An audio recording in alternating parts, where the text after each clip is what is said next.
I watched from a distance as my grandparents fished by the lake. Grandpa's eyes were fixed on his rod, waiting for the telltale tug of a fish. Grandma, however, wasn't paying attention to her line at all. Her gaze was locked on the dark fringe of woods across the lake. Her head tilted slightly, as if listening for something I couldn't hear. At first, I thought she was admiring the trees, but there was something in her expression, a tension that didn't fit the peaceful scene. This was no ordinary summer.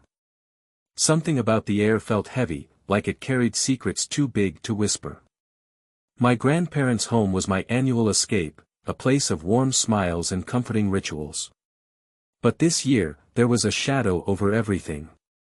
Grandma's storytelling, usually a highlight of my visits, had taken a darker turn. One night, as the crickets chirped a lullaby outside my window, I made a request I'd never dared before. "Grandma, can you tell me a scary story tonight?" I asked, my voice barely above a whisper. Her knitting needles paused mid-stitch. She looked at me. Her face shadowed by the dim lamplight. "Are you sure? Scary stories have a way of sticking with you." I nodded, too curious to back down. She set her knitting aside and leaned in close, her voice dropping to a conspiratorial tone. "All right, but remember, some stories aren't just stories." Her gaze drifted toward the window, where the woods loomed like a dark fortress. "There's a legend about those trees," she began.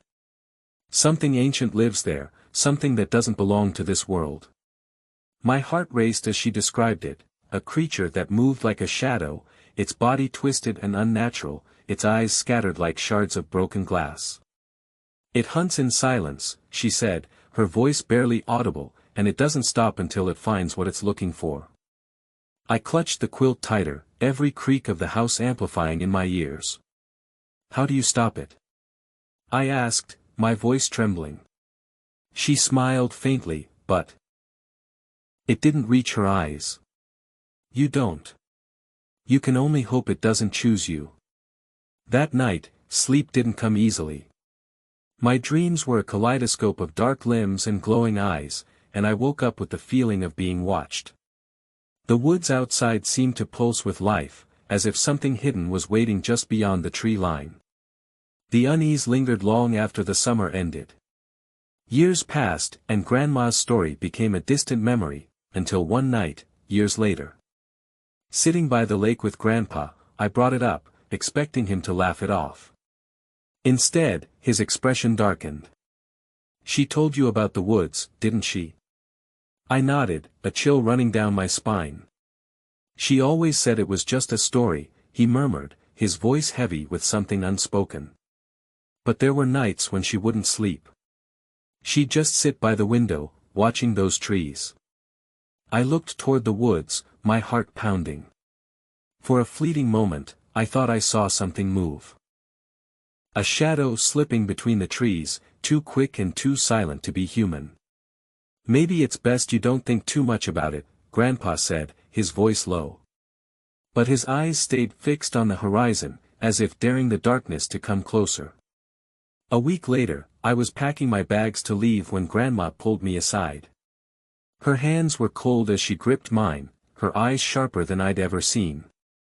"Promise me," she said, "no matter what you hear, you'll never step into those woods." I promised, but her words lingered, a weight I couldn't shake. On my last night, as the house settled into an uneasy silence, I woke to the sound of something tapping against the window. My heart leapt into my throat as I turned to look. There, against the glass, was the faint outline of a hand. It wasn't human, its fingers were too long, too thin, and they ended in sharp, claw-like tips. I blinked, and it was gone, leaving only the faint smudge of its touch behind. The woods beyond seemed to breathe, their shadows stretching toward the house as if alive. I didn't sleep the rest of the night. Even now, years later, I avoid the thought of those woods. But every so often, in the quiet moments when the world feels still, I catch the faintest sound, a whisper too soft to hear clearly, but impossible to ignore. And I wonder, just for a moment, if it's still watching, waiting for the promise I might one day break.